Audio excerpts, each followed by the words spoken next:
What's going on here? No.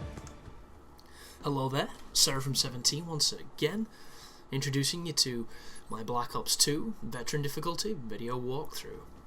This is the mission Fallen Angel. It is the 5th of the campaign, and I am selecting my equipment, and as per normal, I'm going to be putting the millimeter scanner on. I'm probably going to put a grip on, and I've put fast mags on for the quicker reload.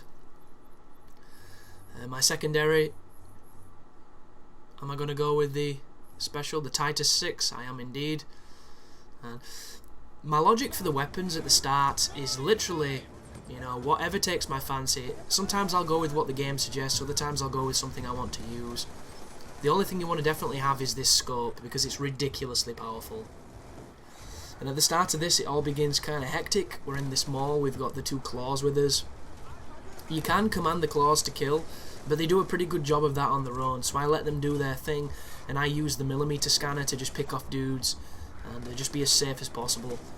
This mission itself is not too difficult, but there are a couple of areas that you might get caught out on if you're careless, and you could say that for the entire campaign, because as much as they have nerfed the difficulty, soldiers still kill you really fast. Like, look at that just then. I thought that was a guy on my team, and I know his name didn't come up when I aimed at him, but sometimes the name doesn't come up when you aim at them, so... Like, how the hell did they get there when all my team is moving up that side? It's one of the things I hate about these games, when your entire team's running forward, excuse me, and saying that it's clear, and yet there's a dude sat waiting for you to run forward and get immediately killed by. I hate that guy.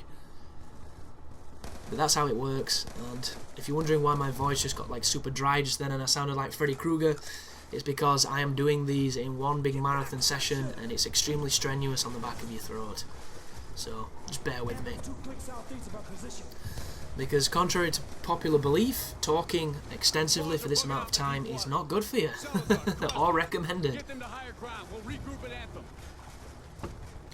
But don't push forward too quickly, because the drone sometimes will murder you, it'll insta-kill you, even when it doesn't hit you. It's kind of bullshit.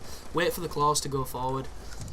Keep on popping dudes on the balconies, popping dudes on the streets, and if you're using my perk, I say my perk, the open secret access places perk, once you do this, this railing will go up and the claw will go onto the balcony and start supporting you, which is really useful. But this scope is so good. I'm wondering what this is going to be like in the multiplayer, and I assume it's going to be a lot more limited. It can't be this useful, or people aren't going to fucking move. But we'll soon find out, and I will tell you extensively, because I want to play a lot of this game, I really do, and I want to get a lot of footage for it, because it's just fun. But I don't think I'll be able to today, which is really sad, because I'm going to spend at least 3 to 4 hours doing this, and then my girlfriend's coming, and I will be entertaining what she wants to do. But we'll see. We'll keep moving down the street, keep sending forward your robot, doing all your good stuff. Use the millimeter scanner to make sure that you're not going to get shot in the back. Kill people from as safe a distance as possible, because it just makes more sense. I don't know if a shock charge would be good in this level, because you're standing in water, but it might be something worth using. Because those shock charges are really useful. I wonder what they're like in multiplayer though. I bet they're a pain in the ass. And one thing I've been reading, I say reading, it's more listening than anything else. Everybody's saying that the sound in this game online is terrible for hearing footsteps and for all that kind of stuff.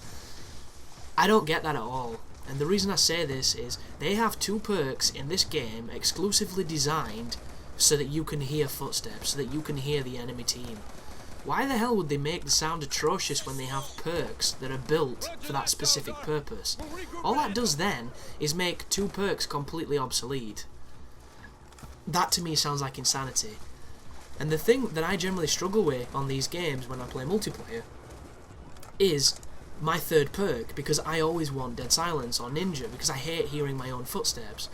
But on this game, if the sound is that bad, that is a decision that's already going to be made for me, and I'm actually going to have a really easy time, which I've never had before, because I hate hearing myself, I really do. I even got to the point where I would turn down the game sound if I wasn't wearing the perk, and that did not help. because you missed out on a lot of stuff, as you can imagine. And it just seems strange that Treyarch aren't willing to put that much of a push forward on sound when they keep mentioning that this is, you know, for esports, it's for pro gaming, it's all that kind of stuff.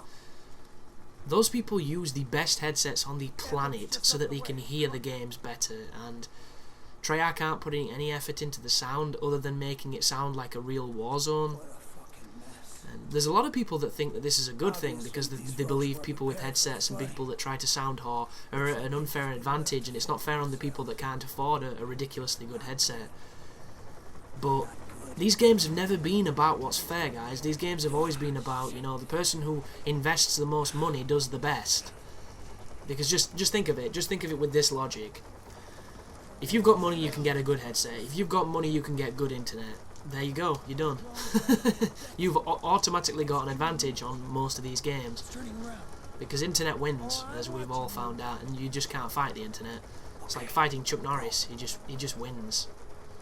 You either need the Bruce Lee initiative to beat him, or he beats you.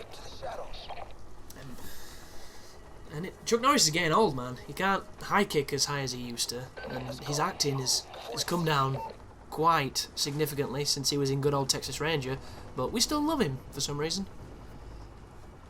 But this section here, if the drone sees you, it will kill you. It doesn't really seem to be prejudiced against who you are, it just wants you dead. And it's almost like a programmed death, because it's killed me when it's been nowhere near me. I've just immediately died. No missiles, no impacts, no nothing. It's kind of finicky. But I think the game wants you to do this a different way, because I think you're supposed to follow Michael Rooker, and as you'll notice, I didn't do that. I went this way, but as soon as you can see him moving, that generally means you're safe to move. I do, you know, I still live up to the stealth aspects of the game, and I give it a couple seconds, but, you know, nobody's probably going to get stuck on this specific area, so fingers crossed it doesn't affect you. But there is a lot of people in this game that are from films, and the coolest part about it is the company has actually modelled the people who are voicing the characters. And I have no idea if Mason, the main guy, good old Section, looks anything like his voice actor, because I'm not familiar of him. But Michael Rooker obviously looks the part, and is it DeFranco or DeFalco? I forget his name. He's pretty much that guy from Warlock, the dude from Arachnophobia. You know, the B-movie guy that they need when they need somebody to speak in a rather posh accent and rock a blonde ponytail. A lot of people, and I like that. I think that's a cool thing. The face tech on this is significantly better than it's been in quite some time. It's not quite LA Noire, but it's definitely up there. This room through here is another access point. I believe this just gets you some intel. I don't think it does, especially anything too important.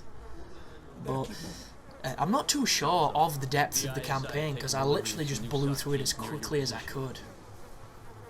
I do know that from what I've experienced with the weapons, the multiplayer is going to be an interesting place, because hipfire on this game is really good. And the only Call of Duty that I never played online was one that had really good hipfire, and that was World at War. So I hope it's not too hipfire related, because I'm one of those people that believes it takes more skill to aim than it does to hipfire. And technically you are still aiming when you hipfire, but I'm not a fan of it at all. And with the laser, every SMG looks like it's hipfire heaven, and probably going to make me rage, give or take. But this is an exposition sequence where you have to listen in on some conversations using your awesome future tech, otherwise known as a directional microphone. And I'm scanning the wrong guy. The guy's to the left of the Jeep. He's there in the khaki suit. And we're just going to be listening to Menedez speak and all his soldiers and all that good stuff. I'm going to be following him across the rooftops so that we can keep this uplink going so we can listen to the conversation. And whenever I do this section, it always reminds me of Mission Impossible on the N64. There was a mission where you were using a sniper rifle in a train station, and you had to cover this dude as he walked through the station, and there was a bunch of people in the environment that were just civilians, but everybody kind of looked the same. And what it was is you had to look out for the agents that were hidden amongst all the suit-wearing dudes.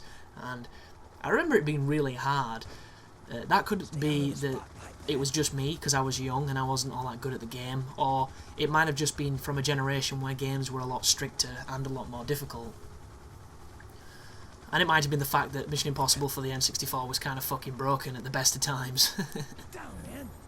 Well, you don't have to immediately go prone in this section, but you will probably hit a fail state if you don't, so don't mess around like I did. It was looking for evidence of Chinese involvement in the region.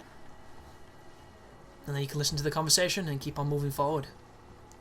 And one thing that this game does do that the other ones don't is there's not a massive emphasis on stealth sections, because every Call of Duty since Call of Duty 4 literally put you in an area where you were supposed to stealth for a rather large section, and this is the extent of the stealth section, sorry.